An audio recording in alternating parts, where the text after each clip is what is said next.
ان الحمد للہ نحمده ونستعینه ونستغفره ونعوذ باللہ من شرور انفسنا ومن سیئات اعمالنا من يهده اللہ فلا مضل له ومن يضلل فلا هادی له واشهد ان لا الہ الا اللہ وحدہ لا شریک له واشهد ان محمدا عبدہ ورسولہ اما بعد فإن خير الحديث كتاب الله وخير الهدي هدي محمد صلى الله عليه وآله وسلم وشر الأمور محدثاتها وكل محدثة بدعة وكل بدعة ضلالة وكل ضلالة في النار. أعوذ بالله السميع العليم من الشيطان الرجيم من همزه ونفخه ونفثه.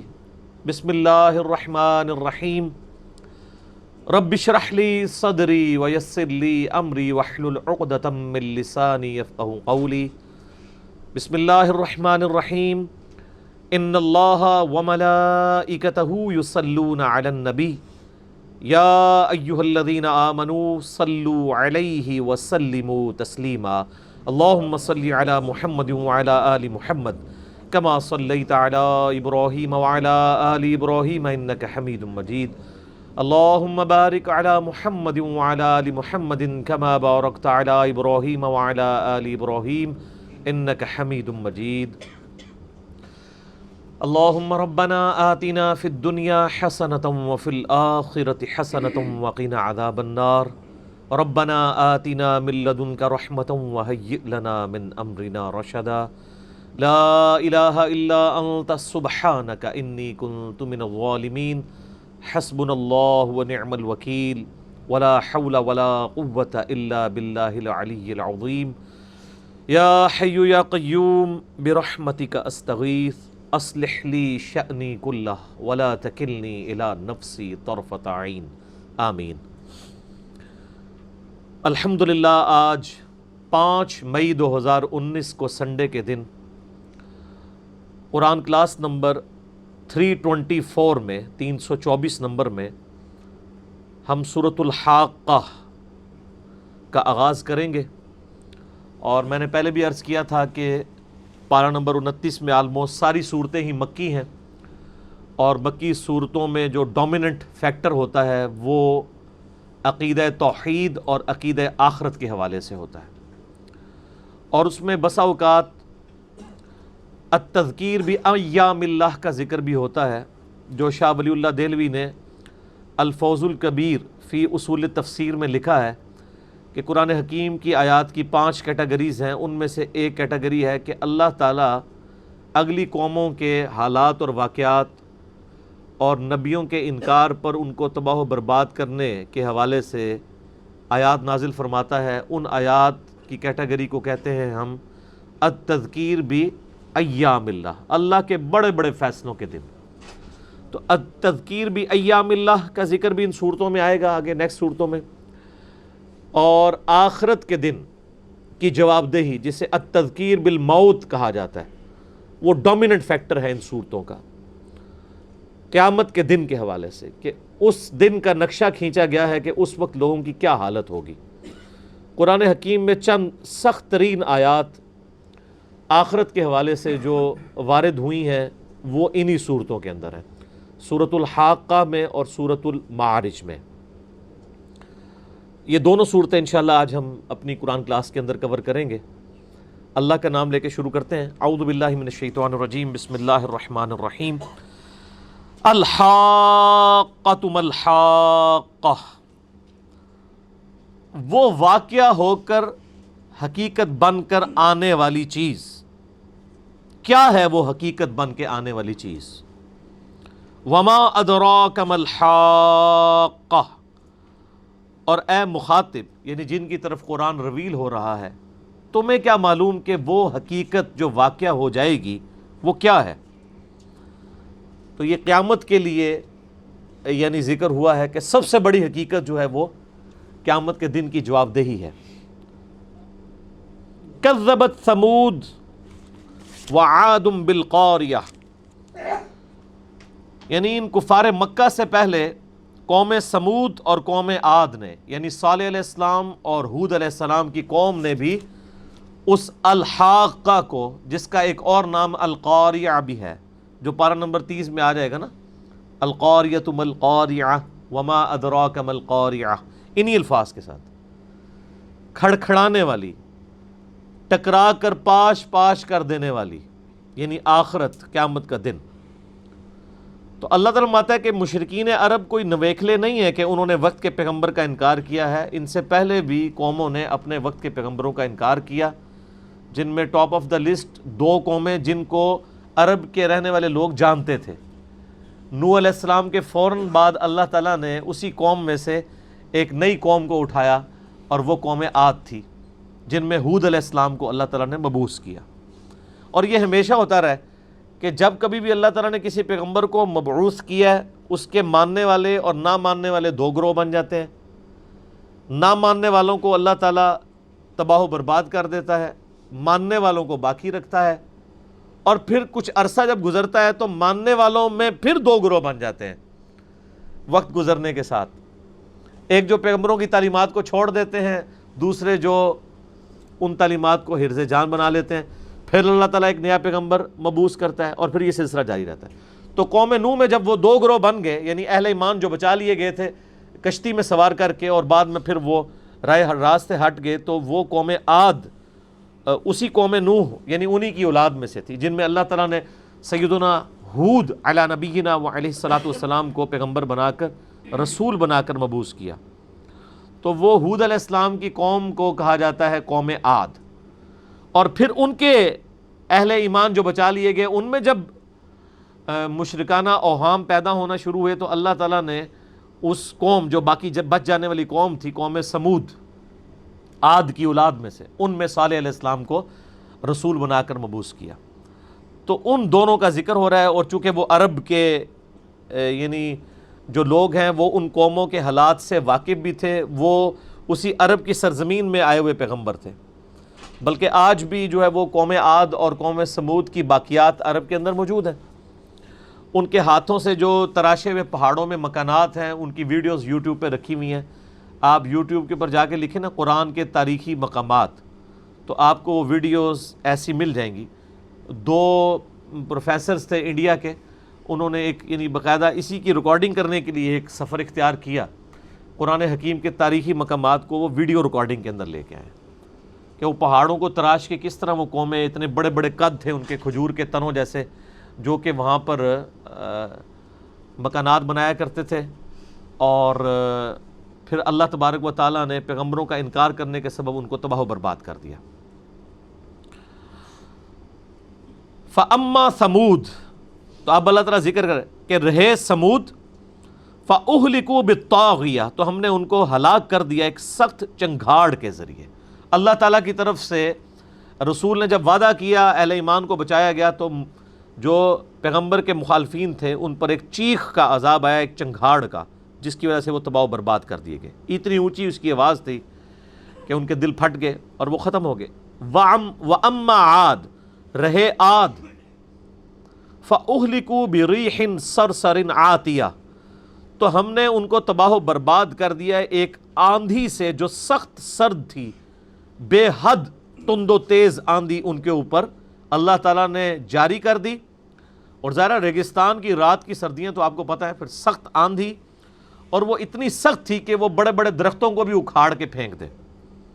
سخرها علیہم 7 لیال و 8 ایام، اور یہ آندھی مسلسل ان پر چلتی رہی 7 راتوں تک اور 8 دن تک۔ 8 دن اور 7 راتیں مسلسل آندھی اللہ کی طرف سے چلتی رہی۔ اور یہ آپ آج کل ذرا اس کی کچھ چھوٹی موٹی آپ باقیات دیکھنی ہو نا، تو آپ ٹورنیڈوز دیکھیں جو امریکہ کے اندر چلتے ہیں، بڑی بڑی بلڈنگیں اکھاڑ دیتے ہیں وہ، اور ایک دفعہ ٹورنیڈو پھر جائے تو بلینز آف ڈالرز کا نقصان ہو جاتا ہے۔ آپ امیجن کریں وہ چند گھنٹوں کے لیے آتا ہے، اور آج کے اس ماڈرن دور میں بھی اس کا تدارک نہیں ہے۔ اور اس دور کے اندر اگر 7 راتیں اور 8 دن مسلسل ایسا ہوائی جھکڑ چلے جو اللہ کی طرف سے عذاب والا ہو، تو وزنی سے وزنی چیز کو بھی اکھاڑ دے گا۔ ہوا کے اندر تو بڑی طاقت ہے. یہ جو اتنے بڑے بڑے جہاز ہوا میں اڑ رہے ہیں وہ ہوا کی طاقت پہ ہی اڑ رہے ہیں نا. ہوا کی قوت اچھال نے، فورس آف بوئنسی نے 550 مسافر لے کے جو جہاز چلتا ہے یہ ایئر بس A380 یا 450 مسافروں والا جو بوئنگ 747 جسے جمبو جیٹ بھی کہتے ہیں، تو وہ 450 مسافر ایک جہاز نے اٹھائے ہوئے ہیں. وہ کس زور کے اوپر؟ ہوا کے. اب یہ ہوا کے لیے اتنا بڑا جہاز اکھاڑ کے پھینکنا، آپ کو پتا جہاز گر بھی جاتے ہیں. ذرا سی ہوا ڈسٹرب ہو جائے تو آپ کو پتا ہے ایئر فلائٹس کینسل ہو جاتی ہیں. حالانکہ اتنا بڑا جہاز ہے تو وہ تنکا بھی نہیں ہے جب ہوا چل رہی ہو. تو 7 راتیں 8 دن تک ان پر مسلسل وہ سخت آندھی جو سردی والی تھی اور بہت تیز تھی، حسوما وہ جڑ سے اکھاڑنے والی تھی چیزوں کو، جدھر سے پھرتی تھی اٹھا کے پٹک دیتی تھی. ظاہر ہے وہ اللہ کی طرف سے آئی ہوئی ہے، یہ ذہن میں رکھیے گا. یعنی ایک تو اللہ تعالیٰ کا نیچرل پروسیس ہے ہواؤں کو چلانا، یہ وہ والا نہیں ہے، یہ عذاب کی شکل میں مسلط ہے.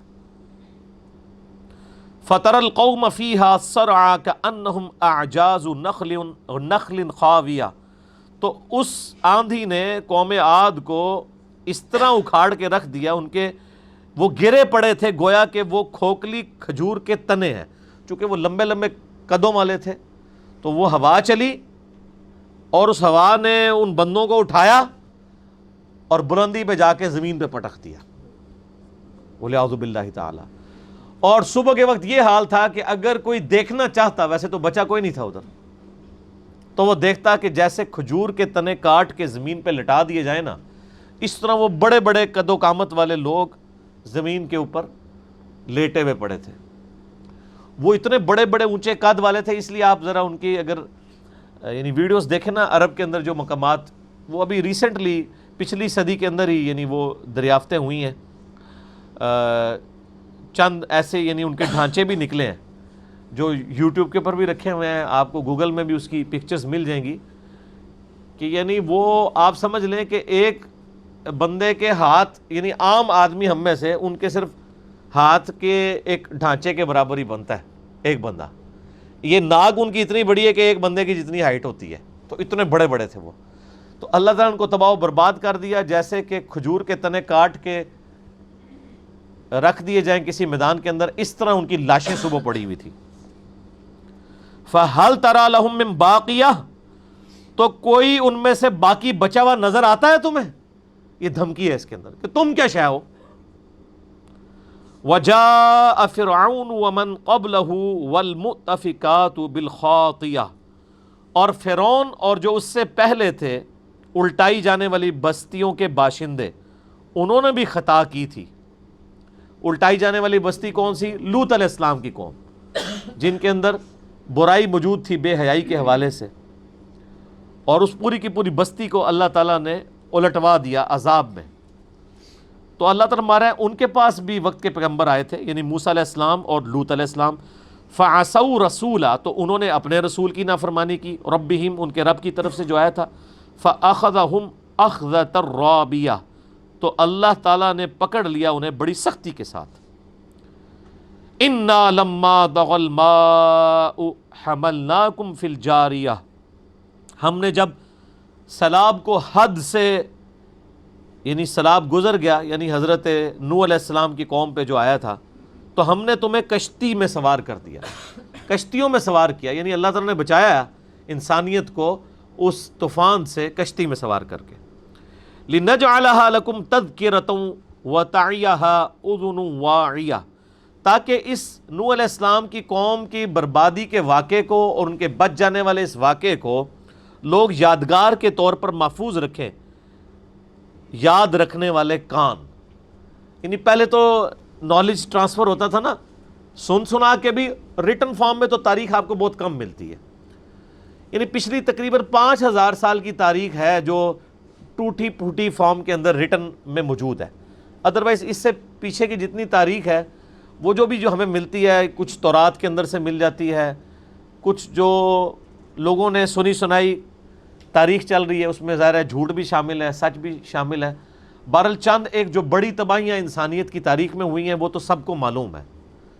یعنی اگر آپ یہ کہیں کہ 8 سے 1000 سال بعد بھی انسانیت کو کسی کتاب پڑھنے کی ضرورت نہیں پڑے گی جنگ عظیم اول اور دوم کے لیے، ورلڈ وار 2 اور 1، یعنی یہ نسل در نسل انسانیت کو پتہ ہے کروڑوں لوگ مرے تھے، تو یہ چیز یاد رکھنے والے کان آگے ٹرانسفر کرتے رہتے ہیں۔ آج بھی تاریخ پاکستان اگر کسی نے نہ بھی پڑھی ہو تو نسل در نسل لوگوں کو یہ چیزیں ٹرانسفر ہوئی ہیں کہ ہمارے آباء و اجداد کو یہ ملک بنانے کے لیے کیا قربانیاں دینی پڑی۔ ہم میں سے کتنے لوگوں نے کتاب پڑھی ہوگی، لیکن ہمیں یہ نسل در نسل چیزیں ٹرانسفر ہو رہی ہیں۔ تو ایک دین کتابوں کے ذریعے بھی ٹرانسفر ہو رہا ہوتا ہے اور نسل در نسل بھی ہو رہا ہوتا ہے، لیکن اس میں ظاہر ہے جو نسل در نسل ہوتا ہے اس میں جھوٹ اور سچ کی آمیزش بھی شامل ہو جاتی ہے۔ اسی لیے ان چیزوں کو محفوظ کرنے کے لیے انسانیت نے اس چیز کو لرن کیا ہے کہ ریٹن ریکارڈ چیزوں کا رکھا جائے۔ اللہ تعالیٰ بھی قرآن پاک میں فرماتا ہے نا، الذی علم بالقلم، اللہ نے انسان کو تعلیم دی ہے قلم کے ذریعے۔ قلم کی اللہ نے قسم بھی یاد فرمائی، پچھلی سورت کا نام بھی سورۃ القلم تھا، یعنی قلم کے ذریعے نالج ٹرانسفر ہوا ہے، ریٹن فارم میں محفوظ کیا گیا ہے۔ انبیاء کرام علیہ السلام کی جو کتابیں ہیں وہ بھی ریٹن فارم میں آگے چلی ہیں۔ ہمارے محبوب صلی اللہ علیہ وآلہ وسلم بھی تو وہی لکھوایا کرتے تھے اور اس طریقے سے پھر آگے ٹرانسفر ہوئی۔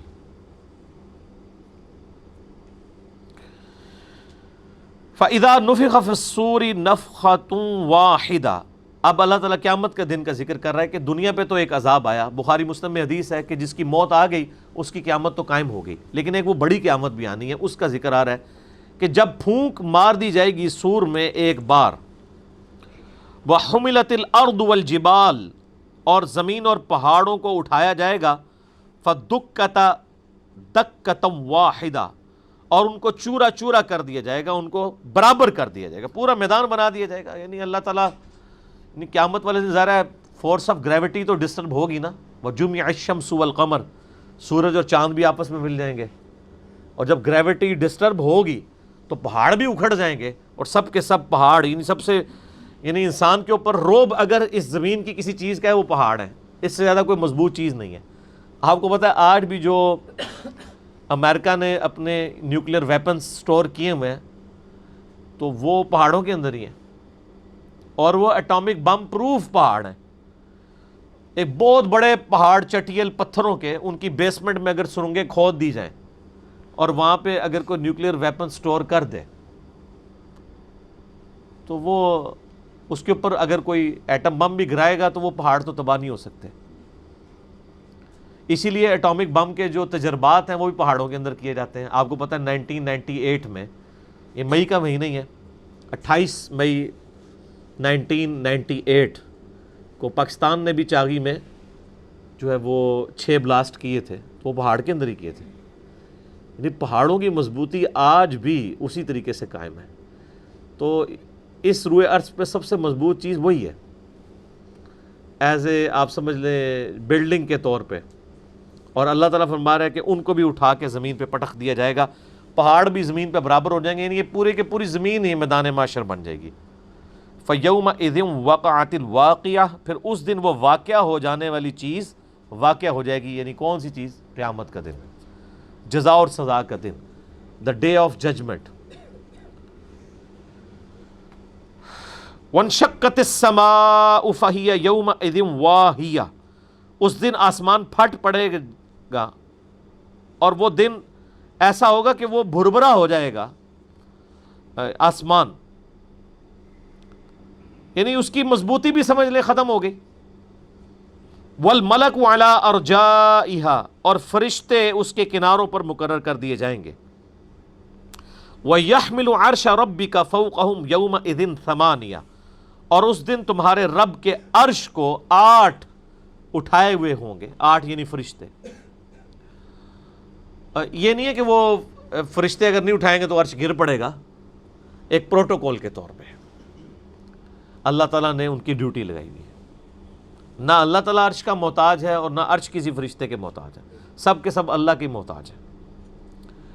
یومئذ تعرضون لا تخفی منکم خافیہ، وہ دن جب تم پیش کیے جاؤ گے تمہارا کوئی راز بھی پوشیدہ نہیں رہے گا۔ دنیا میں تو یعنی کئی معاملات میں پردہ رہ جاتا ہے نا، انسان چھپا کے معاملات کر لیتا ہے، تو تو انیشلی سب کے نامہ اعمال اس کے سامنے تو رکھ دیے جائیں گے، پھر اللہ تعالیٰ کسی پہ کرم فرمائے گا تو اس کے گناہوں پہ قیامت والے دن بھی پردہ رکھ دے گا، جس پہ نہیں چاہے گا تو نہیں رکھے گا، یہ تو اللہ کی مرضی ہے۔ فَأَمَّا مَنْ أُوتِيَ كِتَابَهُ بِيَمِينِهِ، اب ایک کیٹیگری کے لوگوں کا ذکر ہو رہا ہے جو اہل جنت میں سے ہوں گے، جن کو دیا جائے گا ان کا نامہ اعمال دائیں ہاتھ میں، فَيَقُولُ هَاؤُمُ اقْرَءُوا كِتَابِيَهْ، تو وہ مسرت کے ساتھ یعنی کہے گا یہ دیکھو میرا نامہ اعمال، ایک نعرہ مارے گا، خوشی کا اظہار کرے گا۔ اس خوشی کے نعرے کو اللہ تعالیٰ نے ان الفاظ کے ساتھ جو ہے نا وہ نازل فرمایا ہے، وہ خوشی کے ساتھ کہے گا لو میرا نامہ اعمال پڑھو۔ ظاہر ہے جی وہ تو کامیابی وہ دن ہے کہ جب کوئی شخص فخر کرے، اس کا فخر کرنا کوئی تکبر نہیں ہے، تکبر کے معاملات تو دنیا کے ساتھ ہیں، وہاں تو لوگ فخریہ کہیں گے جی میں نے صحیح کام کیے تھے، دیکھو مجھے رزلٹ مل گیا۔ ادھر تو نہیں ہم اپنی نیکیاں کسی کو جتا سکتے، ضائع ہو جائیں گی، لیکن رزلٹ کے بعد تو سب کچھ ٹھیک ہے۔ انی ظننت انی ملاق حسابیہ، مجھے یقین تھا دنیا کی زندگی میں کہ میں اپنے حساب کو پہنچوں گا، یعنی میں نے دنیا میں جو مشقت اٹھائی تھی اللہ اور اس کے پیغمبر کی عز و جل و صلی اللہ علیہ وآلہ وسلم ان کی اطاعت اختیار کی تھی اسی امید پہ کہ میں نے مر کے اللہ کے پاس جانا ہے۔ فَهُوَ فِي عِيشَةٍ رَاضِيَةٍ، بس وہ خوش نصیب اپنی پسند کی زندگی گزارے گا پھر وہاں پہ، فی جنت عالیہ، اس عالی شان جنت میں، قطوفها دانیہ، جس میں خوشے جھکے ہوئے ہوں گے، یعنی کوئی فروٹ توڑنے کے لیے کسی کو درخت پہ چڑھنا یا کوئی سیڑھی نہیں لگانی پڑے گی، وہ سارے کے سارے پھل اتنے جھکے ہوئے ہوں گے کہ ایک شخص کے ہاتھ کی اپروچ پہ ہوں گے۔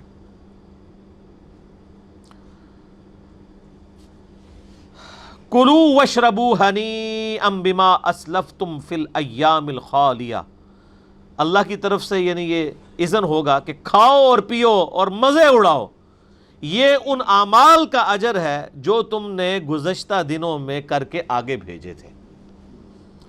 اچھا، قرآن پاک میں جب کبھی بھی جنت کا ذکر آیا نا تو اس کو اللہ تعالیٰ نے ایمان لانے کے بعد اعمال کے ساتھ جوڑا ہوا ہے۔ یہ خالی کھلی جنت جو ہے نا وہ انڈیا پاکستان بنگلہ دیش میں بکتی ہے، قرآن کی جو جنت ہے نا وہ تو اعمال کے ساتھ ہے، صرف ایمان کافی نہیں ہے، اعمال بھی انٹیگرل پارٹ ہے اس کا۔ اور اس کے اوپر ایک ہی سورۃ العصر کافی ہے، جس کے بارے میں امام شافعی کا قول صحیح سند سے ثابت ہے کہ قرآن پاک میں اور کوئی آیات بھی نازل نہ ہوتی تو صرف سورۃ العصر ہی پوری انسانیت کی ہدایت کے لیے کافی تھی۔ اب یہ لوگ کہہ تو دیتے ہیں لیکن اس میں ذرا دیکھیں نا وہ 4 شرائط کتنی سخت ہیں، اور کم از کم 4 شرائط ہیں وہ۔ والعصر، قسم ہے زمانے کی، زمانہ اس بات پر گواہ ہے، انسانی تاریخ اس پر گواہ ہے، ان الانسان لفی خسر، کہ بے شک انسان تو خسارے میں ہی پیدا ہوا ہے، یعنی اوورآل ڈیسیژن یہی ہے کہ زیادہ تر لوگ تباہ و برباد ہی ہوں گے، جو سورۃ الاعراف میں بھی 179 نمبر آیا تھا نا، وَلَقَدْ ذَرَأْنَا لِجَهَنَّمَ كَثِيرًا مِّنَ الْجِنِّ وَالْإِنسِ، کثرت کے ساتھ جن و انسان تو پیدا ہی دوزخ کے لیے ہوئے ہیں، یعنی اللہ نے زبردستی نہیں، مراد یہ کہ لگ رہا ایسا ہی ہے کہ وہ جائیں گے اور یہ حقیقت ہے۔ اور پھر اللہ نے کہا ہم نے ظلم نہیں کیا، اس کے ساتھ ہی کہا ہم نے انہیں آنکھیں دی تھی وہ دیکھتے نہیں، عبرت والا دیکھنا، کان دیے تھے سنتے نہیں ہیں، عقل دی تھی، دل دیے تھے وہ سوچتے نہیں، اولئک کالانعام بل ہم اضل، وہ چوپایوں کی مانند ہے بلکہ اس سے بھی گئے گزرے۔ تو اکثریت تو تباہ و برباد ہوگی انسانیت، لیکن الا الذین آمنوا، مگر جو ایمان لے کر آئے، وعملوا الصالحات، اور نیک عمل کیے، یہ دونوں کام بڑے آسان ہیں آج کے دور کے اندر۔ مصیبت اگلی 2 شرائط کی ہے، وتواصوا بالحق، لوگوں کو سچ بات بتاتے رہے، حق کی تلقین کرتے رہے۔ حق سے مراد یہ نہیں ہے کہ اپنے فرقے کی تلقین کرتے رہے، حق یہ ہے کہ چاہے وہ اپنے فرقے کے حق میں ہے چاہے اپنے فرقے کے خلاف ہے، اس سچائی کی بات کرتے رہے۔ اور ظاہر ہے اس کا منطقی انجام جو ہے وہ پھر مار کٹائی، مصیبت، پریشانی کی شکل میں آئے گا۔ تو وتواصوا بالصبر، پھر صبر کی وہ تلقین کرتے رہے، یعنی صبر کی تلقین کی بات ہو رہی ہے، صرف صبر خود نہیں کرنا، صبر کی تلقین بھی کرنی ہے۔ اس لیے دائی جو ہوتا ہے نا، جو دعوت کو کھڑی کرتا ہے، اس کا حوصلہ بہت بلند ہونا چاہیے، تبھی دعوت کامیاب ہوتی ہے۔ اگر دائی کا حوصلہ پست کر دیا جائے تو دعوت ساری بیٹھ جائے گی۔ آپ قرآن پاک بھی ہم تقریباً اینڈ پہ پہنچ چکے ہیں، آپ نے دیکھا ہے تھرو آؤٹ کافروں نے پورا زور لگایا کہ نبی علیہ السلام کو کسی طریقے سے ڈسکریج کر دیا جائے، نبی علیہ السلام اپنا کام چھوڑ کے بیٹھ جائیں تو ظاہر ہے پوری کی پوری دعوت گر جائے گی۔ آج بھی جو دعوت کو لانچ کرتا ہے، جو لیڈنگ پوزیشن کے اوپر ہوتا ہے، اس کو نیچا کرنے کے لیے ہر طرح سے کوششیں کی جاتی ہیں، دھمکی کی شکل میں اور معاشی اعتبار سے، گھراؤ کے اعتبار سے اور کئی چیزوں کے اعتبار سے۔ تو آزمائش تو آنی ہے سر۔ اور میں آپ کو پرسنلی بتاؤں کہ میں کبھی بھی کسی آزمائش کو دیکھتا ہوں نا، تو میں اپنے یعنی وائف سے بھی یہ بات کرتا ہوں، اپنے دوستوں سے بھی، کہ جو بندہ آزمائش بن کے آپ پہ نازل ہوا ہے نا، وہ آزمائش تو آپ پہ آنی تھی۔ اللہ تعالیٰ انسٹرومنٹ کسی بندے کو بنا دیتا ہے۔ ہم خام خواہ ان لوگوں پہ غصہ کھا رہے ہوتے ہیں۔ موت تو آنی تھی، چاہے آپ ٹریکٹر کے نیچے آ کے مر جائیں، دنیاوی قانون میں تو قصاص لیا جائے گا اس سے، لیکن موت کا وقت وہی مقرر تھا۔ انسٹرومنٹ کوئی بندہ ہی بنتا ہے، آلہ کار، تقدیر کا آلہ کار انسان ہی بن رہا ہوتا ہے۔ اسی طریقے سے کوئی گالی گلوچ آپ کو کرتا ہے، کوئی آپ کو یعنی ذہنی طور پہ اذیت دیتا ہے، تو ان سارے معاملات میں آپ کو صبر و شکر کے ساتھ چلنا چاہیے، اور یہ سمجھنا چاہیے کہ یہ اللہ تعالیٰ کی طرف سے اعلی کار ہیں۔ اور قرآن حکیم میں یہ مضمون کئی جگہ ہے کہ ہم نے انسانوں اور جنوں میں انبیاء کے دشمن اٹھائے ہیں، تو انبیاء کے طریقے پہ چلنے والوں کے دشمن بھی انسانوں اور جنوں میں ہمیشہ اٹھتے رہیں گے، اور حق اور باطل کی جو یہ کشاکش ہے، اسی کے اندر ہی تو مزہ ہے۔ اگر سب کچھ ہیپی ہیپی چل رہا ہوتا تو سر سارے کلمہ پڑھ لیتے نا۔ ابو جہل کو پتہ تھا کہ کلمے کا مطلب یہ ہے کہ اب میری مرضی نہیں چلے گی، اللہ کی مرضی چلے گی۔ آج کے زمانے میں ابو جہل ہوتا تو کلمہ پڑھ لیتا، کیونکہ کلمہ پڑھ کے آپ نے اپنی مرضی سے زندگی گزارنی ہے، نماز کوئی نہیں پڑھنی، روزہ کوئی نہیں رکھنا، سچ کوئی نہیں بولنا، حلال حرام میں تمیز کوئی نہیں کرنی۔ تو آج کل تو کلمہ پڑھنا بہت آسان ہے۔ تو معذرت کے ساتھ ابو جہل کو ایمان کے جو لوازمات تھے ان کی انڈیا، پاکستان، بنگلہ دیش کے مسلمانوں سے زیادہ ہی سمجھ تھی۔ اس کو پتا تھا میری مرضی نہیں چلے گی۔ لا الہ کا مطلب اسے پتا تھا کہ ہر چیز کی بھی نفی کرنی ہے، اور اللہ کو معبود ماننا ہے، اور محمد رسول اللہ صلی اللہ علیہ وآلہ وسلم کو اپنا امام ماننا ہے۔ تو یہ یعنی مشکل وقت انسان کے اوپر آتے ہیں، تو وتواصوا بالحق وتواصوا بالصبر۔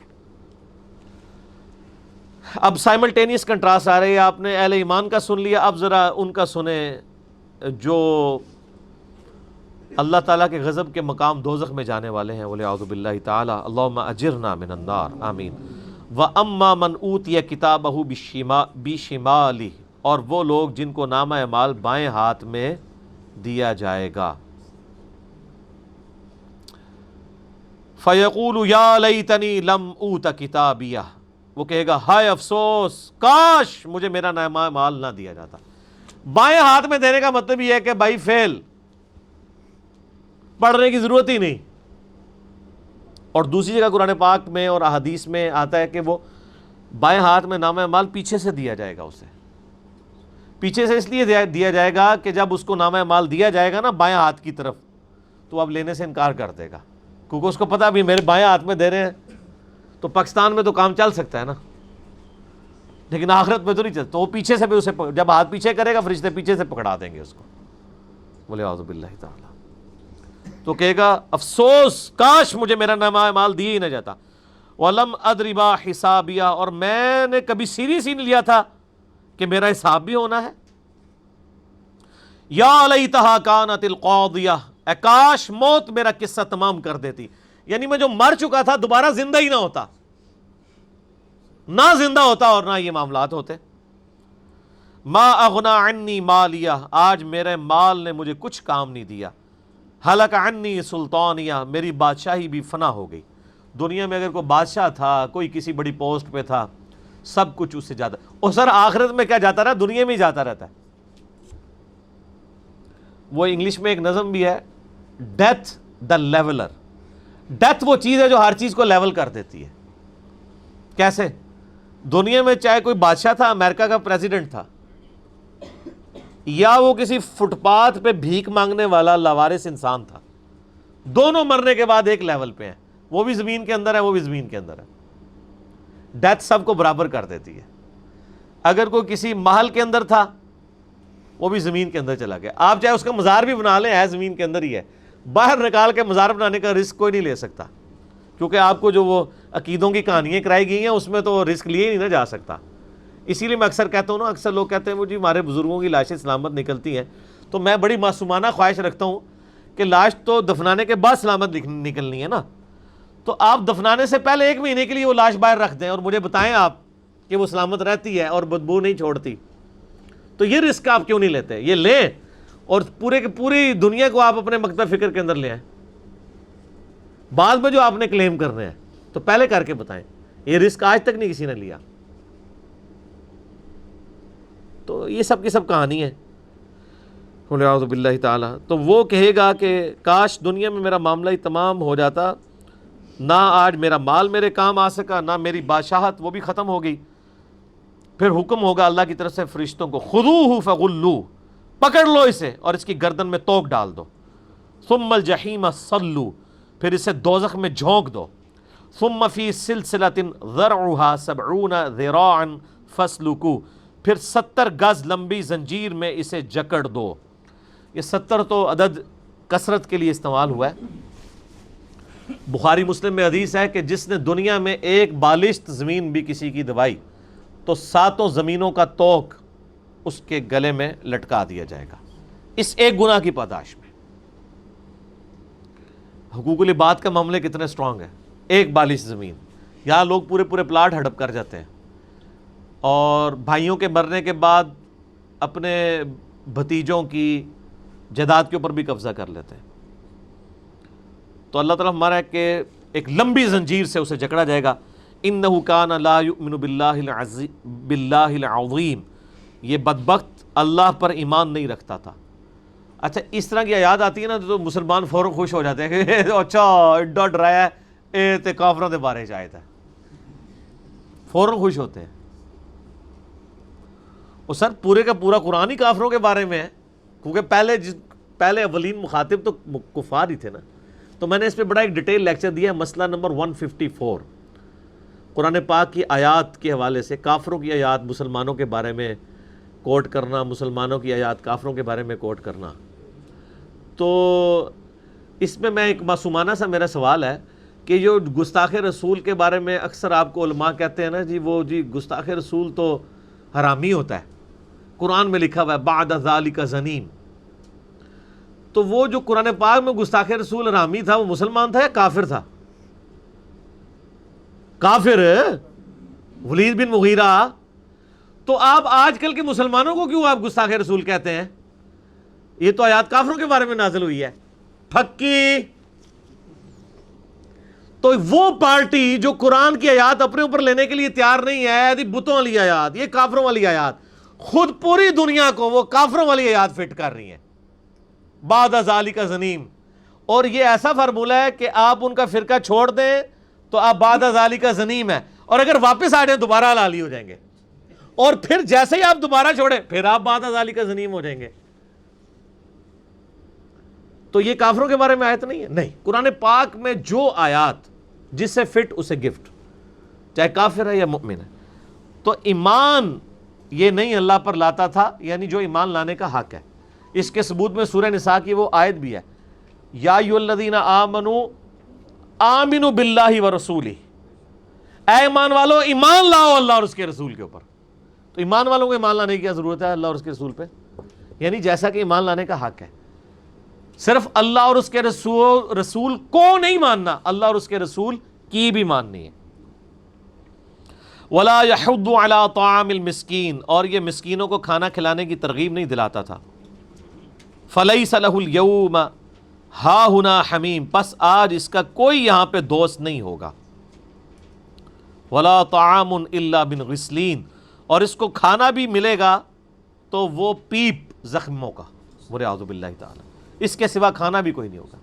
دنیا میں اللہ کی راہ میں خرچ کر کے اللہ کے بینک میں ہمیشہ کے لیے اس نے سٹور نہیں کیا، تو آج یہاں پہ اس کو زخمیوں کا پیپ وہ غذا کے طور پہ ملے گا۔ اللہم اجرنا من النار۔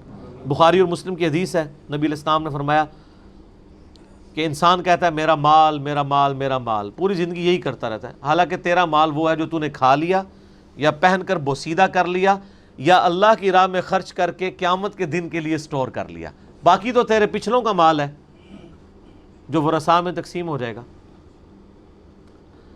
آپ نے اپنے رشتہ داروں میں قریبی لوگوں نے میں آبزرو کیا ہوگا کہ جب امیر لوگ مرتے ہیں تو پیچھے کس طرح بندر بانٹ شروع ہوتی ہے، اور لوگ اس وقت وہ لوگ جنہوں نے نماز بھی نہیں پڑھی ہوتی کہتے ہیں یہ تو شرعی حکم ہے نا جی، وراثت تقسیم کرنی ہے، وہ شریعت کے اس حکم پہ عمل کرنے کے لیے بےتاب ہوئے ہوتے ہیں، ٹھیک ہے، کیونکہ دنیاوی منفعت وابستہ ہوتی ہے نا، تو وہ مال تو پچھلوں کے لیے آپ نے چھوڑ دیا، مال وہ ہے جو آپ نے خود استعمال کر لیا یا آخرت میں سٹور کر لیا، وہ آپ کا مال ہے۔ ولا طعام الا من غسلین، اور اس کو کھانا نہیں ملے گا بجوز اس کے کہ اسے پیپ ملے گی، والعیاذ باللہ، لا یاکلہ الا الخاطئون، جسے کوئی نہیں کھائے گا بجوز خطا کاروں کے، یعنی یہ پیپ جو ہے نا یہ کھانا ہے ہی ان لوگوں کے لیے جو دنیا میں اللہ کے مجرم رہے ہیں، اہل ایمان کے لیے نہیں ہے۔ فلا اقسم بما تبصرون، اب یہ وہ نہ آ گئی ہے، میں کہتا ہوں قرآن کا سٹائل ہے نا، اب یہ دیکھیں اس کا لفظی ترجمہ ہے پس نہیں قسم کھاتا ہوں میں ان چیزوں کی جنہیں تم دیکھتے ہو، لیکن یہ نا الگ سے ہے، نہیں تم جتنے بھی فرسودہ خیالات پیش کر رہے ہو وہ سب کے سب غلط ہیں، نا اقسم بما تبصرون، مجھے قسم ان چیزوں کی جو تم دیکھ رہے ہو، وما لا تبصرون، اور وہ ان چیزوں کی بھی جو تمہیں نظر نہیں آ رہی ہیں، چاہے فزیکل ورلڈ سے تعلق رکھتی ہیں، چاہے وہ روحانی دنیا سے فرشتوں کی شکل میں، عذاب قبر کی شکل میں، ان تمام کی میں قسم یاد فرماتا ہوں۔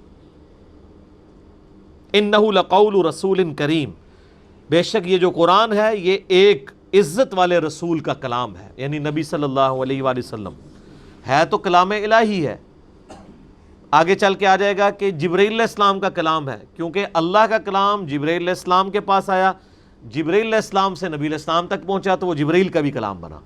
الٹیمیٹلی جو تم سن رہے ہو ہمارے نبی سے وہ ایک عزت والے رسول کا کلام ہے، وما ہوا بقول شاعر، یہ شاعر کا کلام نہیں ہے، اور شاعر کا تو مزاج ہی کچھ اور ہوتا ہے، یہ کلام بھی شاعرانہ نہیں ہے اور نبی علیہ السلام کا کریکٹر بھی شاعرانہ نہیں ہے۔ قلیلا ما تؤمنون، لیکن بہت کم لوگ ہی ہیں جو اس بات پہ ایمان لاتے ہیں۔ ولا بقول کاہن، یہ کسی کاہن جادوگر کا بھی کلام نہیں ہے۔ قلیلا ما تذکرون، لیکن بہت ہی کم لوگ نصیحت حاصل کرتے ہیں۔ تنزیل من رب العالمین، بلکہ یہ تو نازل ہوا ہے رب العالمین کی طرف سے۔ اب بڑی سخت آیات آ رہی ہیں، وَلَوْ تَقَوَّلَ عَلَيْنَا بَعْضَ الْأَقَاوِيلِ، اگر یہ نبی ہماری طرف کچھ ایسی باتیں منسوب کر دیں جو ہم نے ان پر وحی نہیں کی، لَأَخَذْنَا مِنْهُ بِالْيَمِينِ، تو ہم ان کا دایاں ہاتھ پکڑ لیں، ثُمَّ لَقَطَعْنَا مِنْهُ الْوَتِينَ، اور ہم ان کی رگے دل کاٹ دیں۔ اگر یہ نبی اپنی مرضی سے کوئی بات آپ لوگوں تک پہنچائیں جو اللہ نے وحی نہ کی ہو تو ہم پھر نبی کو بھی نہ چھوڑیں گے، دائیں ہاتھ پکڑ کے ان کی رگے جاں کاٹ دیں گے۔ فما منکم من احد عنہ حاجزین، پھر تم میں سے کوئی ایک بھی ایسا نہیں ہوگا جو ہمیں اس عمل سے روک سکے۔ یہ بظاہر الفاظ تو نبی علیہ السلام کو ٹارگٹ کر کے کہے گئے ہیں، لیکن بیسیکلی کافروں پہ یہ غصہ نکالا گیا ہے کہ تم یہ سمجھتے ہو کہ یہ خود سے کلام بنا کے ہماری طرف منسوب کر دیتا ہے، ایسا نہیں ہے، ان کی یہ جرت ہی نہیں ہے کہ یہ خود سے کوئی کام کر سکے، اگر یہ کریں تو ہم ان کی رگے جاں بھی کاٹ دیں۔ اچھا، اور پھر لوگوں میں سے کوئی بچانے والا نہ ہو اس پیغمبر کو، یہ بفرض محال ہے کہ اگر ایسا ہو جائے، ایسا تو نہیں ہوا۔ انہی آیات کا سہارا لیتے ہیں قادیانی لوگ، اور وہ کہتے ہیں کہ اگر غلام احمد قادیانی نے جھوٹا دعوی نبوت کیا ہوتا تو اللہ تعالیٰ اس کا دایاں ہاتھ پکڑ کے اس کی رگے جاں کاٹ دیتا۔ تو چونکہ غلام احمد قادیانی دجال کے ساتھ ایسا معاملہ نہیں ہوا، لہٰذا اس بات کا یہ ثبوت ہے کہ وہ معاذ اللہ پیغمبر ہے۔ تو یہ اکثر وہ سوال بھی اٹھاتے ہیں ان آیات کی روشنی میں۔ تو یاد رکھیے گا، یہ قرآن پاک نے اصول بیان کیا ہے ان لوگوں کے لیے جو اللہ کے پیغمبر ہوں۔ جو پیغمبر نہیں ہے ان کے لیے اصول بیان نہیں ہوا، وہ تو کذاب ہے۔ ان کے لیے اصول یہ ہے کہ ان کے ساتھ معاملہ امت کرے گی، وہ امت کی ڈیوٹی ہے۔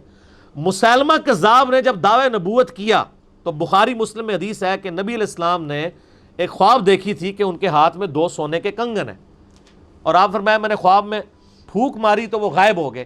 اس کی تعبیر میں نے 2 جھوٹے پیغمبروں سے کی ہے۔ ان میں سے ایک مسیلمہ کذاب تھا، اور بخاری مسلم میں آتا ہے نبی علیہ السلام کی مبارک زندگی میں اس نے حضور کو ایک خط بھی لکھا کہ ہم نبوت آپس میں شیئر کر لیتے ہیں، کچھ ایریے پہ تم نبی بن جاؤ۔ اس نے سمجھا کہ یہ مطلب ایک بندے نے دعوی نبوت کیا اور اس کو عرب کی سرزمین پہ غلبہ ہو گیا ہے، تو یہ بھی ایک ذریعہ ہے بادشاہت حاصل کرنے کا۔ ان کو کیا پتا تھا؟ اسی لیے دیکھیں نا، نبی علیہ السلام کی وفات کے فوراً بعد کتنے لوگ مرتد ہو گئے تھے اسلام سے، اور دعوی پیغمبری، ایک عورت نے بھی جو ہے وہ دعوی پیغمبری کر دیا تھا۔ انہوں نے سمجھا اچھا یہ بھی ایک طریقہ ہوتا ہے کہ ایک جماعت کے ساتھ لوگ اکٹھے ہو سکتے ہیں اور وہ اتنا بڑا غلبہ عرب کی سرزمین میں حاصل کر سکتے ہیں، تو ٹھیک ہے ہم بھی ایک چیک کر کے دیکھ لیتے ہیں۔ لیکن وہ تو اللہ کی تائید تھی۔ تو خلفائے راشدین نے ان کے خلاف قتال کیا، سیدنا ابوبکر صدیق رضی اللہ تعالیٰ عنہ وعلیہ السلام نے۔ تو سیدنا ابوبکر کو کسی نے قرآن کی آیت پڑھ کے نہیں سنائی ہے، یہ تو قرآن میں لکھا ہے جو جھوٹا پیغمبر ہوگا تو اللہ تعالیٰ خود ہی اس کو تباہ و برباد کر دے گا۔ ان کو پتہ تھا کہ یہ جھوٹے پیغمبر کے بارے میں نہیں ہے، سچے پیغمبر کو یہ اختیار حاصل نہیں ہے کہ وہ اپنے نفس سے مغلوب ہو سکے اور یہ کام کر دے۔ جھوٹے کے لیے کیا معاملہ ہے، وہ امت کی ذمہ داری لگائی گئی ہے کہ اس کے ساتھ کس طریقے سے ٹریٹ کرنا ہے۔ ٹھیک ہو گیا جی، یہ میں کلیئر کر دوں۔ اسی لیے اس امت میں جب بھی کوئی گمراہ کن عقائد سامنے آئیں گے تو ان کے آگے بند باندھنے کا سب سے بہتر ذریعہ یہ ہوتا ہے کہ اسلامک ہسٹری سیف ہے کتابوں کی شکل میں، تاریخ کی کتابیں نہیں، حدیث کی کتابیں سند کے ساتھ جمع ہوئی ہیں، جن کے اندر یہ پتہ ہے کہ 1400 سال سے مسلمانوں کے نظریات کیا ہیں۔ آج اگر کوئی ختم نبوت کی باطل تعویل کرتا ہے تو اس کے آگے آپ تدارک کر سکتے ہیں کہ بھی یہ آیات اور یہ احادیث کوئی آج تو دریافت نہیں ہوئی ہیں، پہلے سے موجود تھی۔ تو امت جھوٹے پیغمبروں کے ساتھ کیا کرتی آئی ہے؟ صحیح بخاری اور مسلم دونوں میں حدیث ہے کہ قیامت اس وقت تک قائم نہیں ہوگی جب تک کہ 30 جھوٹے دجال پیدا نہ ہو جائیں جو دعوے نبوت کریں۔ اور یہی حدیث ابو داؤد ترمذی میں ان الفاظ کے ساتھ ہے کہ قیامت اس وقت تک قائم نہیں ہوگی جب تک کہ 30 جھوٹے پیغمبر نہ پیدا ہو جائیں، ان میں سے ہر ایک یہ دعویٰ کرے گا کہ وہ اللہ کا پیغمبر ہے۔ اور پھر نبی علیہ السلام نے فرمایا انا خاتم النبیین لا نبی بعدی، میں خاتم النبیین ہوں، میرے بعد کوئی نبی نہیں ہے۔ تو یہ حدیثیں تو شروع سے چل رہی تھیں، امت کا اجماعی عقیدہ چل رہا تھا۔ ان احادیث کی صحت کا انکار کرنا یا ان احادیث کی باطل تعویلات کرنا اور ایک پوری کے پوری ڈھکوسلے پہ مبنی ایک جھوٹی نبوت کو کھڑا کر کے امت کو اس نبوت کا پابند کر دینا، تو یہ خود گمراہی کے لیے کافی ہے۔ قادیانیوں کے حوالے سے یعنی میرے 2 یوٹیوب پہ کلپ ہیں، ایک ہے قادیانیوں کو دعوت اصلاح، وہ دیکھنے والا کلپ ہے۔ اور آپ کو پتہ ہے آج کل قادیانیوں میں بھی کھلبلی مچ گئی ہوئی ہے۔ آج تک ان کو ہاتھ نہیں پڑا تھا علمی، آج تک تو بس صرف یہ نعرے اور درنے ہی ان کو پڑے تھے، اس سے ان کو فرق نہیں پڑا، وہ زیادہ ہی مضبوط ہوئے ہیں۔ اصل میں مسئلہ تھا علمی ہاتھ ڈالنے کا۔ اللہ کے فضل سے جس طرح بریلوی، دیوبندی، اہل حدیث، شیعہ کی عوام الناس اپنے اپنے مولویوں کے گھاٹے فٹ ہو گئی ہے نا ہماری ویڈیوز کی وجہ سے، قادیانیوں کی پبلک بھی اپنے مولویوں کے گھاٹے فٹ ہوئی ہوئی ہے۔ وہ ذرا ڈرتے ہیں، کلپ نہیں بناتے، ادھر فون ان کے آتے رہتے ہیں، مناظرہ کرا لیں، یہ کرا لیں۔ آج تک تو تم لوگ مرے ہوئے تھے، اب کیا ہو گیا؟ ان کی عوام کو پتہ چل گیا کہ جو 2-4 انہوں نے لیم ایکسکیوزز پکڑے ہوئے تھے نا کہ جی اگر ہمارے بابے نے کلمہ پڑھایا تو وہ دیوبندیوں کے بابے نے بھی پڑھایا ہوا ہے، بریلویوں کے بابے نے بھی پڑھایا ہوا ہے، انہوں نے کیوں نہیں غلط کہندے؟ تو ایک گل منو کر سکتے ہیں نا؟ تو میرا وہ کلپ آ گیا ہے، قادیانی دعوت حق کیوں نہیں قبول کرتے؟ وہ کلپ لاکھوں لوگوں نے دیکھا ہے۔ اس کلپ کے بعد مسلمان بھی پریشان ہے اور قادیانی بھی پریشان ہے۔ مسلمان یہ پریشان ہے کہ ساڑھے بابے کی کر کے گئے نے، اور قادیانی اس لیے پریشان ہے کہ ہمارے بابوں نے جو ہمیں ان کے بابوں کی کہانیاں کرائی تھی تو یہ تو دونوں کے بابوں کو غلط کہہ رہا ہے، تو پھر یہ ٹھیک کہہ رہا ہے. مقدمہ مانا گیا نا. تو یہ علمی طریقہ تھا. پرسیکیوشن کوئی طریقہ نہیں ہے کہ آپ کسی مکتبہ فکر سے اختلاف کریں اور کہ جی اس کو قتل کر دو اور یہ کر دو وہ کر دو، یہ کوئی طریقہ نہیں ہے. تو یہ آیات، اچھا یہ آیات میں نے ایک اور کریٹیکل لیکچر دیا ہے، عصمت انبیاء کے عقیدے پہ شبہات کا تحقیقی جائزہ، مسئلہ نمبر 88 A اور B. اس میں نے قرآن پاک سے یہ ثابت کیا تھا کہ عصمت انبیاء کا عقیدہ یہ ہے کہ انبیاء خود سے محفوظ یا معصوم نہیں ہوتے، بلکہ اللہ تعالیٰ ان کی حفاظت کرتا ہے گناہوں کے اگینسٹ. اور اگر اللہ حفاظت نہ کرے ان کا سٹیٹس بھی عام انسانوں والا ہے. سورہ یوسف میں آیا کہ اس عورت نے قصد کیا یوسف کا، اور یوسف بھی قصد کر لیتا اگر اپنے رب کی برہان نہ دیکھتا. تو یوسف کے اندر اس کا مطلب ہے وہ یعنی کیپیسٹی موجود تھی قصد کرنے کی، وہ بچ کیوں گئے؟ اللہ نے بچایا. ٹھیک ہے، تو یہ ہے عصمت انبیاء کا عقیدہ. تو اس میں نے یہ یاد کور کی ہے، وَإِنَّهُ لَتَذْكِرَةٌ لِّلْمُتَّقِينَ، اور یہ قرآن تو نہیں نصیحت مگر ان کے لیے جو ڈر جائے. متقی سے مراد یہ داڑھی پگڑی نہ سمجھیے گا، جو اس کو یہ ڈر لگ جائے کہ مجھے میری مرضی کے بغیر کسی نے پیدا کیا اور مجھے وہ زندہ کر کے پوچھے گا، تو اس کے لیے نصیحت ہے قرآن میں. اور جس نے اس چیز کو، اس کریشن کو سیریس نہیں لیا کہ مجھے میری مرضی کے بغیر کس نے آن دا فیس آف ارتھ پٹ کر دیا اس میریکل پلانٹ پہ، تو اس کے لیے قرآن میں اور نبی علیہ السلام کی باتوں میں کوئی نصیحت نہیں ہے. وَإِنَّا لَنَعْلَمُ أَنَّ مِنْكُمْ مُكَذِّبِينَ، اور اے نبی ہمیں خوب معلوم ہے کہ تم میں سے بعض، یعنی نبی علیہ السلام کو تسلی دی جا رہی ہے کہ ان لوگوں میں سے آپ علیہ السلام کو لوگ جھٹلاتے ہیں. وَإِنَّهُ لَحَسْرَةٌ عَلَى الْكَافِرِينَ، تو یہ جو کچھ ہمارے پیغمبر کے ساتھ کر رہے ہیں، ٹھٹا اور مذاق کر رہے ہیں کہ عذاب کیوں نہیں آ رہا، عذاب تو آنا ہے جب اللہ تعالیٰ نے طے کیا ہے، یہی مذاق جو ہے نا ہمارے پیغمبر کے ساتھ، یہ باعث حسرت بن جائے گا ان کے لیے. وَإِنَّهُ لَحَقُّ الْيَقِينَ، اور بے شک یہ حق ہے، یعنی قرآن کی تعلیمات کے مرنے کے بعد زندہ کیا جائے گا اور تمہیں اعمال کا جواب دہ ہونا پڑے گا. فَسَبِّحْ بِاسْمِ رَبِّكَ الْعَظِيمِ، تو اے نبی آپ اپنے رب کا نام لے کر اس کے اپنے رب کی عظمت بیان کرتے رہیں. اسی کے تحت پھر صحیح بخاری اور مسلم میں آتا ہے جب یہ آیات نازل ہوئی ہیں تو نبی علیہ السلام سبحان ربی العظیم پڑھا کرتے تھے رکوع میں، اور جب وہ آیت نازل ہوئی سبح اسم ربک الاعلی، تو اس کے بعد سے آپ پھر سجدوں میں سبحان ربی الاعلی پڑھا کرتے تھے. اب اگلی سورت جو ہے سورۃ المعارج ہے، اور یہ بھی قیامت سے ریلیٹڈ ہے، مکی سورت ہے. اعوذ باللہ من الشیطان الرجیم، بسم اللہ الرحمن الرحیم. سأل سائل بعذاب واقع، سوال کرنے والے نے، ایک سائل نے سوال کیا اس واقعہ ہو جانے والے عذاب کے بارے میں، ڈیمانڈ کی کہ وہ عذاب آ جائے. اس آیت کے بارے میں دو رائے ہیں علماء کی. یہ کس نے اللہ سے عذاب مانگا تھا؟ یا تو یہ مانگنے والا شخص کوئی کافر ہے، جو کافر اکثر کہتے تھے کہ اے نبی ہمیں تم دھمکیاں دیتے ہو، بتاؤ قیامت کا دن کب آئے گا، عذاب کب آئے گا، ہم نے پیغمبروں کا انکار کیا، تم ہمیں سناتے ہو کہ جب رسولوں کا انکار کیا جاتا ہے تو اللہ کا عذاب آ جاتا ہے، ہم بھی تو اتنے عرصے سے تمہیں انکار کر رہے ہیں، اللہ کا عذاب ہم پہ تو کوئی نہیں آیا. تو یہ یعنی وہ عذاب مانگا کرتے تھے.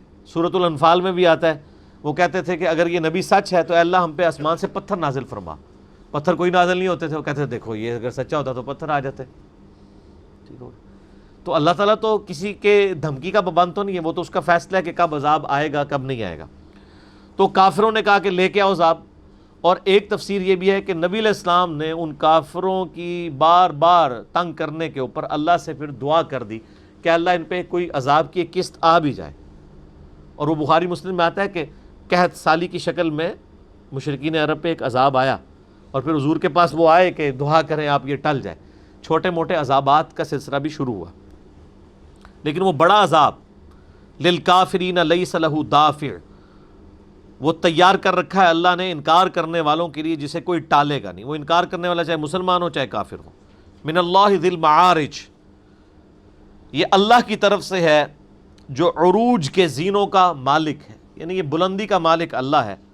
تعرج الملائکۃ والروح الیہ فی یوم کان مقدارہ 50,000 سنہ.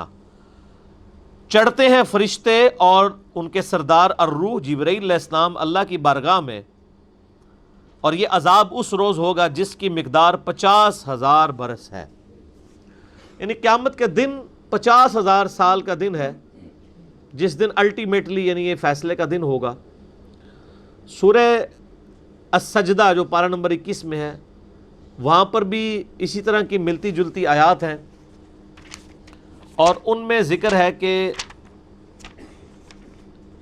اعمال نامے جو اللہ کے حضور چڑھتے ہیں وہ دن کیسا دن ہے؟ وہ دن ہے 1000 سال کا دن.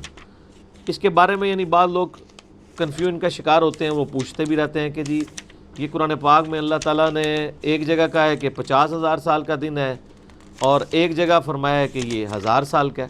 تو اس کو آپ سمجھ لیں اختلاف کے حوالے سے. سورہ سجدہ پارہ نمبر 21 میں آتی ہے، اعوذ باللہ من الشیطان الرجیم، آیت نمبر ہے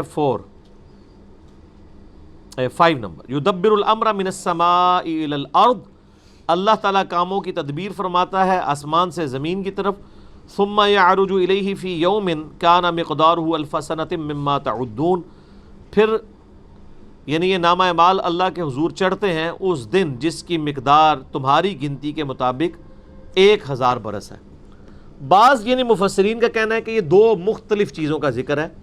سورہ سجدہ میں جو 1000 سال کا ذکر ہے وہ قیامت کا دن نہیں ہے، بلکہ اللہ تعالیٰ کا دنیا میں جو پلان ہے وہ 1000 سال کا ہوتا ہے، اور پھر وہ ہر 1000 سال میں ایک سال کا پلان نازل ہوتا ہے، جس کے لیے اللہ تعالیٰ نے لیلۃ القدر رکھی ہوئی ہے، پورے سال کا پلان.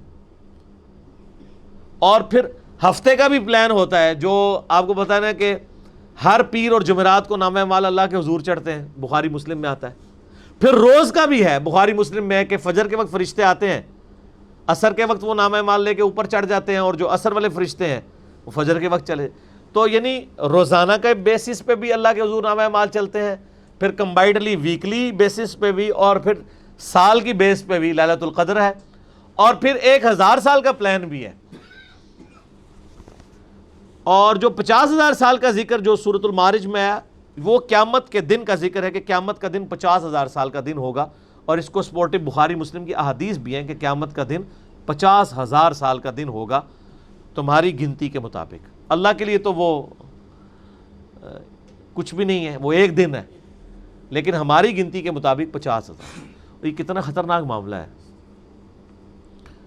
اگر کسی شخص کو دوزخ میں نہ بھی جھونکا جائے، اس 50 سال کی عیاشی کے عوض اسے 50,000 سال بھی میدان محشر میں رگڑا لگ جائے، تو سر یہ بھی ناقابل برداشت چیز ہے. اور آپ دیکھ لیں کہ اللہ تعالیٰ اس معاملے میں کتنا سخت ہے کہ دنیا میں تو 50 سال کی زندگی دی اس نے عیاشی کی، پہلے 15-20 سال تو نکال دیں، اگر آپ 70 سال کے بھی ہوں تو چلیں 100 سال کے بھی ہو جائیں. 100 سال کی عیاشی کی سزا صرف قیامت کے دن 50,000 سال کا دن ہے، اور کتنی گرمی کا وقت ہے وہ. انسان بخاری مسلم میں آتا ہے اپنے پسینے میں ڈبکیاں کھا رہا ہوگا. دنیا میں تو آپ کسی چھاؤں میں بھی چلے جاتے ہیں، قیامت کے دن کوئی چھاؤں بھی نہیں ہوگی. اللہ کے عرش کا سایہ ہوگا، اور وہ صرف خوش نصیب لوگوں کو نصیب ہوگا. اللہ تعالیٰ ہمیں ان میں شامل کرے، آمین. تو یہ بڑا سینسٹیو معاملہ ہے میرے بھائی، اللہ کی طرف رجوع لانے کی ضرورت ہے. اللہم اجرنا من النار، آمین. فاصبر صبرا جمیلا، اے نبی علیہ السلام صبر کیجئے خوبصورتی کے ساتھ. انہم یرونہ بعیدا، یہ کافر تو سمجھ رہے ہیں کہ وہ عذاب بہت دور ہے. ونراہ قریبا، لیکن ہم اسے بہت قریب دیکھ رہے ہیں. اللہ کے لیے کیا ہے؟ اللہ تعالیٰ تو آنے واحد میں مستقبل کے وقت کو بھی دیکھ رہا ہے. دنیا میں بھی آپ اس کا ایکسپیرینس کر سکتے ہیں. آپ کو بھی ہوائی جہاز میں سفر کریں نا، تو ہوائی جہاز میں جب بلندی پہ جاتا ہے نا، بیک وقت کئی شہر نظر آ رہے ہوتے ہیں. ٹرین کو تو کئی گھنٹے لگتے ہیں نا ان شہروں میں پہنچنے کے لیے، لیکن ہوائی جہاز والا بندہ بیک وقت لاہور سے جیسے ہی بلند ہوتا ہے تو اس کو سائیوال، اکاڑا، آگے ملتان تک اس کو نظر آ رہے ہوتے ہیں، جبکہ ٹرین تو 5 گھنٹے میں ملتان پہنچتی. دنیا میں بھی یہ ایکسپیرینس ہے. اللہ تعالیٰ مارا ہے کہ تمہیں لگ رہا ہے نا قیامت بہت دور ہے. ظاہر انسان تو سوچتا ہے ہزاروں سال سے انسان آباد ہیں، پتہ نہیں کتنا عرصہ قبر میں رہنا ہے، پھر آخرت۔ اللہ تو آنے والے میں دیکھ رہا ہے کہ جی یہ وقت گزار کے اینڈ رزلٹ کیا ہونے والا ہے، تم اسے دور سمجھ رہے ہو اور ہم قریب، اور اس اعتبار سے بھی قریب ہے کہ بخاری مسلم میں حدیث ہے جو مر گیا اس کی قیامت قائم ہوگی۔ جتنے لوگ مر چکے ہیں ان کی آخرت تو شروع ہو چکی ہے نا، ایک تو بڑے آخرت کا دن ہے نا، وہ تو بعد میں آئے گا، مرتے ہی قیامت جزا و سزا کا سلسلہ تو شروع ہو چکا ہے۔ یوم تکون السماء کالمہل، اس دن آسمان پگھلی ہوئی دھات کی مانند ہوگا، وتکون الجبال کالعہن، اور پہاڑ رنگ برنگی اون کی مانند ہوں گے، اکھاڑ دیے جائیں گے ایسے، یعنی ان کی آپ سمجھ لیں کہ جیسے اون جو ہے نا، وہ یہ کبھی آپ روئی کو بھی دیکھیں نا، اس کو جب جو ہے وہ آپ یہ تکیے کے لیے یا رضائی کے لیے مشینری کے اوپر دیں نا، تو وہ اس وقت جب اس کو مشین کے اندر کوٹا جاتا ہے نا، تو وہ اس کی باریک سے ریشے اڑ رہے ہوتے ہیں۔ یہ پہاڑوں کی اوقات ہوگی، جیسے گریوٹی ڈسٹرب ہو جائے گی تو ہر چیز اڑتی پھر رہی ہوگی۔ وَلَا يَسْأَلُ حَمِيمٌ حَمِيمًا، اس دن کوئی بھی جگری یار دوسرے کا حال نہیں پوچھے گا۔ دنیا میں تو بڑی یاری ہے نا، وہ کافر بھی کہتے تھے کہ تم نبی علیہ السلام کی بات نہ مانو، ہم قیامت دن تمہیں بچا لیں گے۔ اللہ فرما رہا ہے ادھر کوئی جگری یار بھی کام نہیں آئے گا۔ یبصرونہم، بس ایک دوسرے کو دیکھ رہے ہوں گے۔ یود المجرم لو یفتدی من عذاب یومئذ ببنیہ، ہر مجرم یہ تمنا کرے گا کہ کاش بطور فدیہ عذاب سے بچنے کے لیے اپنے بیٹوں کو دے دے۔ دنیا میں بیٹوں کے پیچھے حرام خوری کر رہا ہوتا ہے، ان کی ضروریات کو پورا کرنے کے لیے شریعت کو پامال کر رہا ہوتا ہے، اور آخرت میں وہ کہے گا بیٹے لے لے یا اللہ مجھے چھوڑ دے۔ وَصَاحِبَتِهِ وَأَخِيهِ، اپنی بیوی کو بھی اپنے بھائیوں کو بھی دے دے۔ وَفَصِيلَتِهِ الَّتِي تُؤْوِي، اور اپنے خاندان کو جو مشکل میں اسے پناہ دیا کرتا تھا، یعنی انسان کو بڑا خاندان کا سہارا ہوتا ہے نا دنیا کی زندگی میں، تو لیکن وہ انسان قیامت دن کہے گا یا اللہ میرے بال بچے، بیوی، بہن بھائی، بیٹے سب کچھ مجھ سے لے لے، بس مجھے چھوڑ دے۔ وَمَن فِي الْأَرْضِ جَمِيعًا، اور جتنے زمین میں آباد ہیں سب کے سب، ثُمَّ يُنْجِي، پھر مجھے یعنی نجات دے دی جائے، ان سب کو بھی میں فدیے میں دے دوں۔ پوری دنیا کے انسانوں کی حکومت، کوئی انسان پوری دنیا پہ تو حکومت نہیں کر سکتا، تو اللہ تعالیٰ کہہ رہا ہے اگر پوری دنیا میں بھی کوئی حاکم ہونا تو وہ ساری اپنی رعایا بھی دینے کے لیے تیار ہو جائے کہ میں بچ جاؤں۔ مجھے بتائیں اس سے زیادہ کیا سمجھایا جائے کسی کو آخرت کے دن کی جواب دہی کے حوالے سے؟ کلا، نہ، یہ ترجمہ ہے اس کا۔ انہا لظیٰ، ایسا تو ہونے کا نہیں، وہ تو آگ ہے بھڑکتی ہوئی، نزاعۃ للشوا، نوچ لے گی گوشت پوست کو، یعنی وہ صرف جلانے والی نہیں ہے، اکھاڑ لینے والی چیز ہے ہر چیز۔ اللہم اجرنا من النار۔ تدعو من ادبر وتولی، وہ بلائے گی جس نے دنیا میں حق سے پیٹھ پھیری اور روگردانی اختیار کی، اس کو اپنی طرف بلا لے گی، خود ہی نوچ لے گی۔ وجمع فاوعى، اور مال جمع کرتا رہا اور مسلسل اسے سنبھال کر رکھتا رہا، اللہ کی راہ میں خرچ نہیں کیا۔ ان الانسان خلق ہلوعا، بے شک انسان کو اللہ تعالیٰ نے پیدائشی طور پہ لالچی پیدا کیا، یعنی ظاہر ہے اللہ نے انسان میں کمزوریاں رکھی ہیں، تبھی تو امتحان ہے نا۔ اگر انسان میں کمزوری نہ ہو تو امتحان تو نہ ہو۔ اگر انسان کے اندر یہ اللہ تعالیٰ سرشت میں رکھ دیتا کہ وہ اپنے پاس کوئی چیز نہ رکھتا، لوگوں کو ہی کھلاتا پلاتا رہتا، تو پھر جوڑنے کے فضائل آتے ہیں قرآن و حدیث میں، خرچ کرنے کے فضائل نہ آتے۔ خرچ کرنے کے فضائل اس لیے آ رہے ہیں کہ جوڑنا اس کی سرشت میں۔ اذا مسہ الشر جزوعا، جب اسے تکلیف پہنچے تو سخت گھبرا جانے والا ہے۔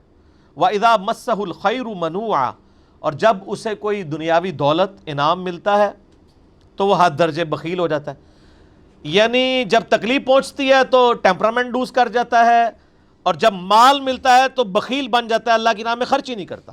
الا المصلین، ہاں مگر جو نماز قائم کرنے والے ہیں۔ نماز قائم کرنے والوں سے مراد صرف نماز پڑھنے والے نہیں ہیں، واقعی جو نماز کی تھیم کو فالو کرتے ہیں ان کا معاملہ الگ ہے۔ الذین هم علی صلاتہم دائمون، وہ لوگ جو اپنی نمازوں پر پابندی اختیار کرتے ہیں۔ والذین فی اموالہم حق معلوم، وہ لوگ جو اپنے مالوں میں مقررہ حق رکھتے ہیں، ان کو پتہ ہے کہ یہ جو مال اللہ نے مجھے دیا ہے، غریبوں کو اللہ نے لے کر آزمایا ہے اور مجھے دے کر آزمایا ہے۔ میری آزمائش یہ ہے کہ میں نے غریبوں پہ خرچ کرنا ہے۔ جس طرح غریبوں کی آزمائش یہ ہے کہ انہوں نے صبر کرنا ہے، اس طریقے سے امیر کی آزمائش یہ ہے کہ اس نے اپنے مال کو غرباء کے اوپر خرچ کرنا ہے۔ للسائل والمحروم، یعنی میرے مال میں اللہ نے حق رکھا ہے سائل کے لیے بھی اور محروم کے لیے بھی، یعنی جو خود سے مانگتا ہے اس کو بھی میں نے دینا ہے، اور جو خود سے نہیں مانگتا شرم کے مارے اس کو دینا بھی میری ذمہ داری ہے۔ والذین یصدفون بیوم الدین، اور جو تصدیق کرتے ہیں روز جزا کی۔ والذین هم من عذاب ربهم مشفقون، اور اپنے رب کے عذاب سے ہمیشہ ڈرتے رہتے ہیں۔ یعنی آپ تو سمجھ جیسا نمازی مراد وہ ہیں کہ جن کو مراب ڈلے ہوئے ہیں جناب، ٹھیک ہے، یہ والے نمازی کدھر ہیں؟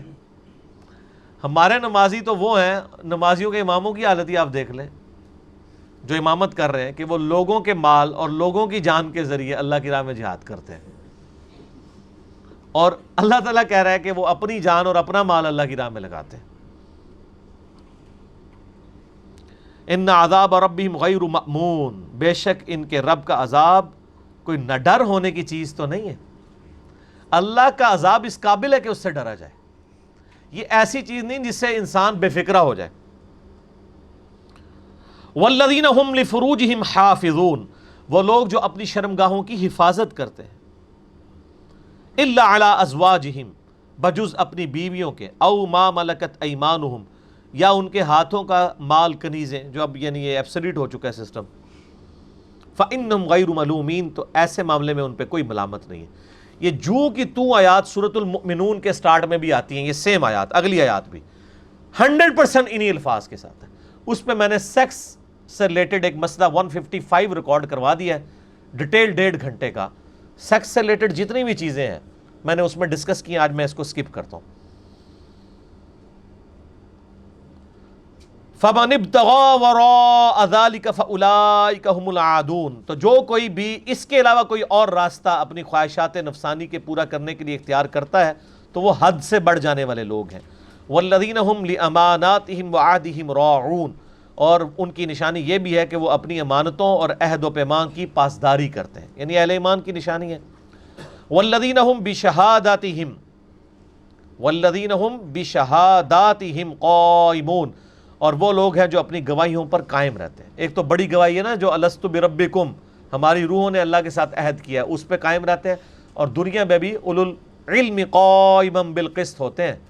قرآن پاک میں یہ ٹاپک کئی جگہ ہے کہ اہل ایمان کی نشانی ہے، چاہے ان کو اپنے ماں باپ بھی بچے اپنے رشتہ داروں کے خلاف بھی گواہی دینی پڑتی کسی معاملے میں، تو وہ انصاف سے کام لیتے ہیں۔ یہ ہے ویسے ساری کتابی باتیں، پریکٹیکلی اس پہ چلنا بڑا مشکل ہے سر، بہت مشکل کام ہے۔ آپ نے اپنی زندگی میں کتنے ماں باپ دیکھے ہیں جو اپنی اولاد کو ڈانٹتے ہوں ان کے برے اعمال کے اوپر جب ان کی شکایت آئے؟ سارے ماں باپ کہتے ہیں میرے منڈے نے تو کدے کچھ کیتا ہی نہیں، جن کو پتہ ہوتا ہے کہ یہ کرنے والا بھی ہے، اور یہی شے پھر جو ہے وہ بچوں کو بگاڑ دیتی ہے۔ ایسا معاملہ نہیں ہونا چاہیے میرے بھائیوں، انصاف کے اوپر قائم رہیں گے، اللہ کے حضور بھی بچیں گے اور اولاد کی تربیت بھی ہوگی، تبھی اولاد پہ آپ کی ڈیٹرنس ہوگی نا۔ اگر اولاد کو یہ پتا ہو کہ میرے ماں باپ نے خام خواہ میری سائڈ لے لینی ہے تو وہ اور حرکتیں کریں گے بری، اور جن بچوں کو یہ پتا ہو کہ میرے ماں باپ نے تو مجھے نہیں چھوڑنا، انہوں نے تو انصاف پہ قائم رہنا ہے، تو وہ تو پھر سوچ بھی نہیں سکتے کہ ان کو شے ملے گی، تو ان حرکتوں سے بھی باز آئیں گے۔ والذین هم علی صلاتہم یحافظون، وہ لوگ جو اپنی نمازوں کی حفاظت کرتے ہیں۔ ایک تو ظاہری حفاظت ہے نا کہ نماز قضا نہ ہونے دیں، پروٹوکول سے جماعت سے پڑھیں۔ ایک یہ ہے کہ نماز جو نیک عمل کیا ہے، یہ نہیں ہے کہ نماز پڑھ کے آئیں اور برائیاں کر کے وہ نیک عمال ہی برباد کرتے، وہ سنبھال کے رکھیں۔ نمازوں اور نیک عمال کی حفاظت اس صورت میں ہے کہ آپ نماز پڑھنے کے بعد ایسے کرتوت نہ کر بیٹھیں کہ وہ ان گناہوں کی وجہ سے وہ نیکیاں ضائع ہو جائیں۔ ظاہر الٹیمیٹلی تو نیکیاں گناہ تولے جائیں گے نا، اگر کسی نے نمازیں پڑھی ہیں اس سے زیادہ گناہ کیے ہوئے ہیں تو ان نمازوں نے تو اس کو کوئی نہیں بچانا، گناہ تو وہ نیکیوں کو بھی لے ڈوبیں گے۔ جیسے نیکیاں گناہوں کو کھا جاتی ہیں، اس طریقے گناہ بھی تو نیکیوں کو ختم کر دیتے ہیں الٹیمیٹلی، اس طریقے سے۔ اولئک فی جنات مکرمون، ایسے لوگ پھر عزت والی جنت میں ہوں گے، جنتوں میں ہوں گے. فما للذین کفروا قبلک مہطعین، پس ان کافروں کو کیا ہوا ہے کہ اے نبی علیہ السلام آپ کی طرف ٹکٹکی باندھ کر دیکھتے ہیں، یعنی قریب ہے کہ آپ پہ جھپٹ پڑیں. آج بھی آپ کسی کے سامنے قرآن پیش کریں اور اس کے مزاج کے خلاف کوئی بات کریں تو وہ لگے گا ایسے جناب آپ کو پڑ جائے گا. عن الیمین وعن الشمال عزیم، ایک گروہ دائیں سے دوسرا بائیں سے.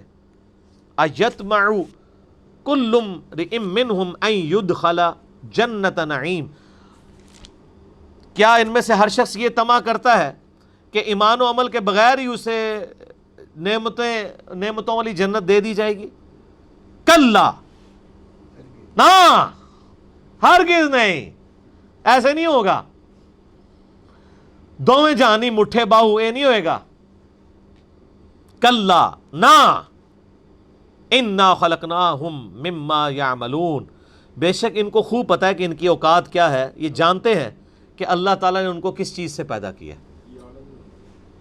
مما یعلمون، ان کے علم میں ہے کہ وہ کس چیز سے پیدا کیے گئے. ایک بے قدر پانی سے، اور انسان میں پھر اتنی اکڑ. فلا اقسم برب المشارق والمغارب، اب یہ پھر وہ لا آ گیا. اے لا دیکھو قرآن کتنی سے. اچھا لا جو ہے نا وہ ویسے ایک بار بندے نو لا دیندی ہے، یہ سٹائل ہے قرآن کا کہ جتنے فرسودہ نظریات ہیں نا، آپ کا کلمہ بھی کس سے سٹارٹ ہو رہا ہے؟ لا سے. نہیں،